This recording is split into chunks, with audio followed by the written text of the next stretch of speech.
Olá! Sabe aquela frase que, nossa, parece que está em todo lugar. Tudo posso naquele que me fortalece. Filipenses 4,13. Com certeza, a gente vê direto, né? Em redes sociais, camiseta, caneca. É um dos versículos mais populares que existem. Pois é. E justamente por ser tão popular, às vezes a gente se pergunta se o sentido não acaba se diluindo um pouco, sabe? Exatamente. A popularidade às vezes leva a umas interpretações um pouco, digamos, fora do contexto original, simplificadas demais. E é bem aí que a gente quer mergulhar hoje. Olha, recebemos um material bem interessante, tem análise teológica, tem texto de aplicação prática, um panorama histórico da carta. Que ótimo! É até comparação de tradução e discussão de fórum online. A ideia é tentar juntar essas peças e entender melhor o que essa frase queria dizer lá na origem. Uma investigação importante. E o fascinante para mim é como a situação de quem escreveu, o apóstolo Paulo, é fundamental para entender a força real dessas palavras. Não foi dita no momento fácil, viu? Longe disso. Então vamos começar por aí. Quem era o Paulo nesse momento? E por que ele escreveu isso especificamente para os filipenses? Bom, todos os materiais confirmam foi o apóstolo Paulo mesmo. E o ponto-chave, que várias fontes destacam, ele escreveu essa carta, a Epístola aos Filipenses, quando estava preso. Preso? Nossa. Preso? Provavelmente em Roma, ali por volta do ano 60 depois de Cristo. Isso já muda bastante a perspectiva, né? Totalmente. Tudo possa estando preso não soa como alguém no controle de tudo. E o que o levou a escrever para essa comunidade lá de Filipos, justamente da prisão. Pois é. A prisão limita bastante o poder fazer, né? Mas a carta em si, pelo que os estudos mostram, tinha uns objetivos claros. Primeiro, Paulo queria agradecer. Os filipenses tinham mandado ajuda para ele, sabe? Apoio financeiro, emocional. Ah, que legal da parte deles. Sim, e além de agradecer, ele queria encorajar o pessoal lá a ficar unido, a manter a humildade na fé, e também deu uns alertas sobre uns ensinos meio tortos que estavam circulando. Entendi. Quer dizer, mesmo numa situação pessoal super difícil, o foco dele era na comunidade, na mensagem. É curioso que essa carta, escrita nesse aperto, seja conhecida como uma das mais alegres dele, né? É um paradoxo bem interessante, sim. Mostra uma alegria que, não dependia do cenário externo. E isso já conecta direto com o nosso versículo. Para a gente entender bem o tudo posso do versículo 13, é essencial olhar o que vem logo antes. Faz todo sentido. O contexto ali coladinho costuma ser a chave, né? O que ele diz nos versículos 11 e 12. Exato. Ali, nos versículos 11 e 12, o Paulo está falando sobre contentamento. Ele escreve algo tipo, olha, aprendi a me adaptar a qualquer situação. Eu sei o que é passar necessidade e sei o que é ter de sobra.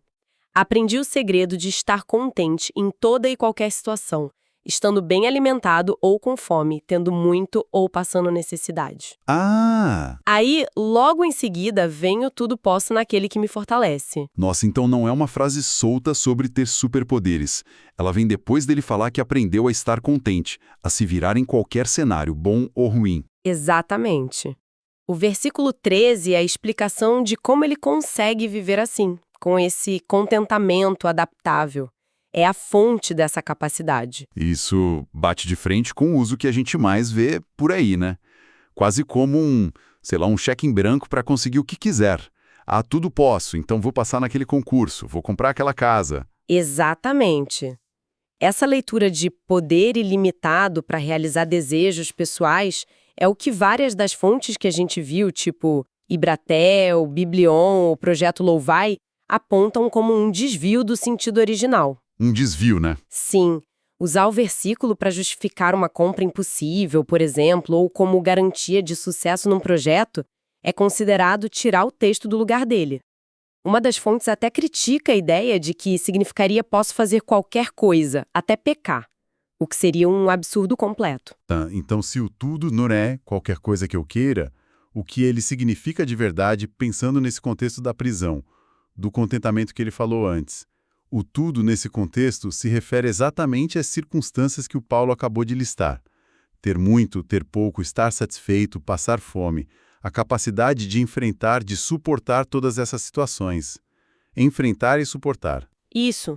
A ênfase, como as análises mostram bem, está na resistência, na perseverança, na suficiência que ele encontra em Cristo para atravessar qualquer um desses cenários mantendo a fé, mantendo o contentamento. Não é um poder para mudar a situação magicamente, entende? Mas uma força interior para lidar com ela. Entendi. Faz muito mais sentido. É uma força para continuar firme dentro da situação, seja ela boa ou ruim, e não necessariamente para sair dela ou conquistar algo fora. E a segunda parte da frase, naquele que me fortalece. Quem é essa fonte de força? Fica claro. Ah, sim. Nisso todas as fontes concordam, sem dúvida. A referência a Jesus Cristo. A força não é do Paulo. Não é autoconfiança, não é resiliência puramente humana. Não é dele mesmo, não.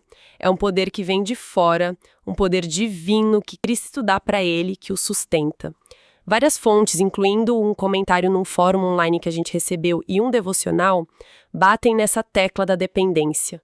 A força para aguentar o tranco vem dessa relação com Cristo. Isso amarra tudo, né? A prisão, o contentamento, a força vindo de fora. É uma declaração de dependência total, não de autossuficiência. E falando das palavras exatas, a gente recebeu também aquela comparação de traduções da Bíblia para o português. Tem muita variação nesse versículo.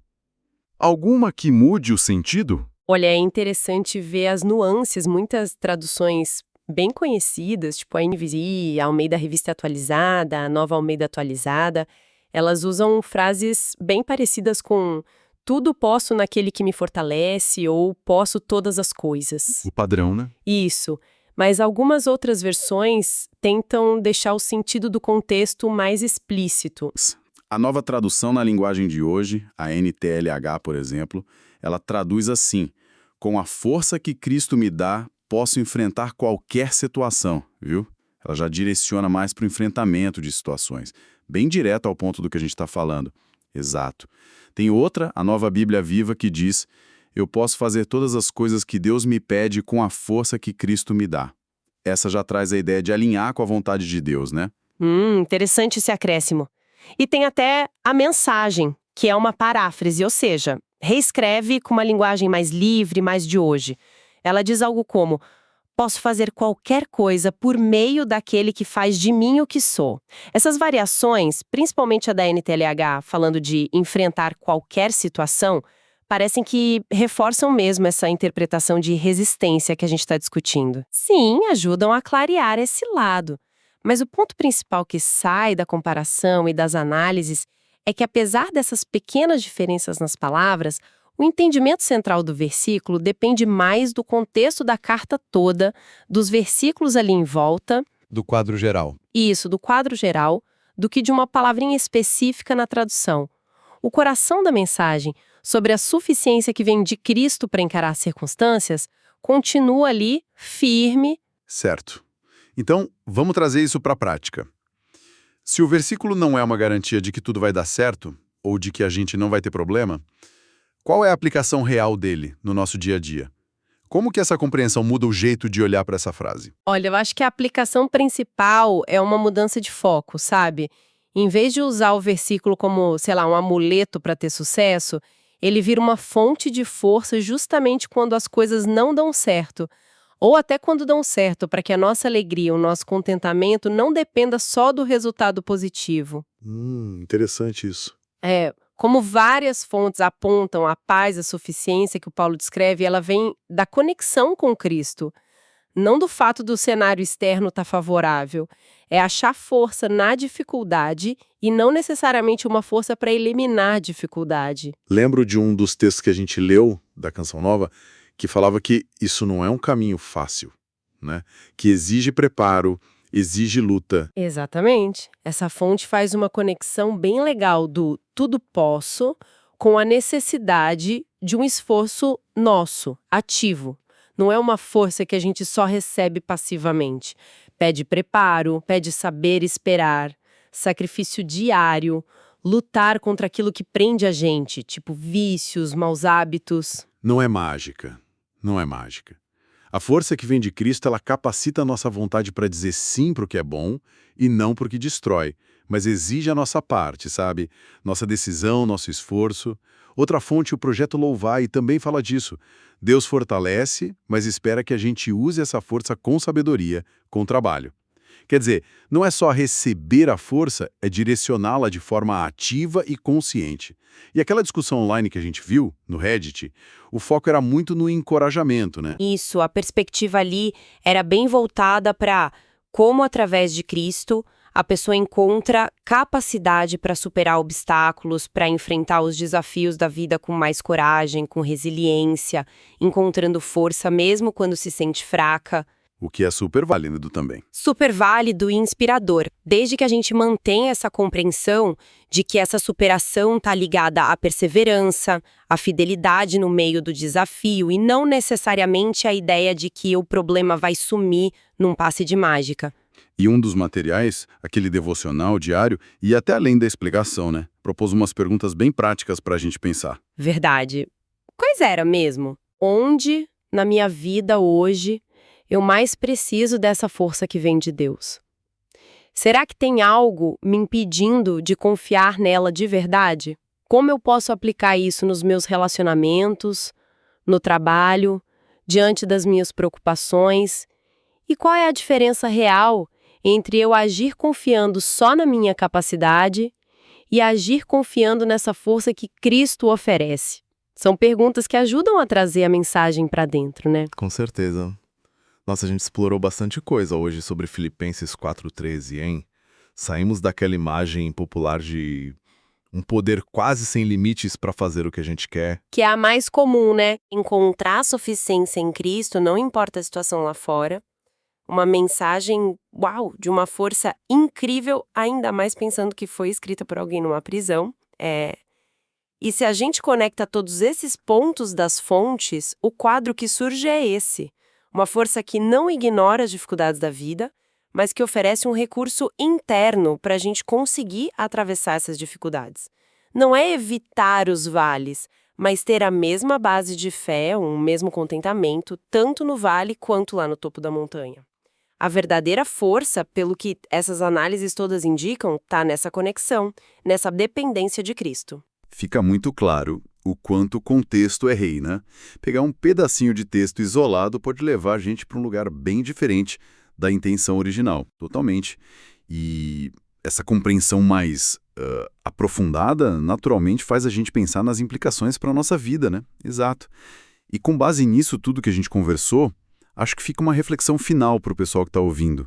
Se Filipenses 4:13 não é sobre ter poder para conquistar qualquer coisa que a gente sonha, mas sim sobre encontrar em Cristo a força para ter contentamento e para perseverar em todas as situações, nas boas e nas ruins, como que isso poderia mudar o jeito que a gente encara os nossos próprios desafios e até os nossos sucessos? O que, no fim das contas, significa poder tudo olhando por essa lente da suficiência e da fidelidade. Uma ótima pergunta. A gente continuar pensando, digerindo. Sem dúvida. Bom, agradecemos muito a companhia de todos nessa análise de Filipenses 4:13. Foi ótimo conversar sobre isso. Foi muito bom mesmo. Até a próxima.